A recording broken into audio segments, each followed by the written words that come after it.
Sebuah kejadian tak biasa menghebohkan warga. Seekor buaya berukuran cukup besar terlihat naik ke atas sebuah perahu dan diam di sana, seolah sedang berjemur. Video yang direkam warga menggunakan kamera ponsel secara langsung memperlihatkan momen langka terjadi di perairan Sanana, Kabupaten Kepulauan Sula, Maluku Utara. Dalam rekaman itu, buaya terlihat berusaha memanjat perahu sebelum akhirnya berhasil naik dan bertahan di atasnya. Banyak warga yang menyaksikan kejadian ini langsung dibuat heran dan panik.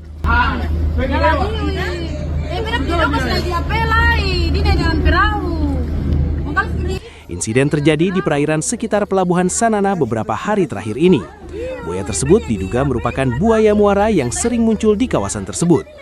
Video kejadian dengan cepat menyebar di media sosial, memicu berbagai komentar dari netizen yang tercengang melihat perilaku buaya yang nekat naik ke perahu. Beberapa warga mengungkapkan kekhawatirannya mengingat buaya muara dikenal cukup agresif dan berbahaya.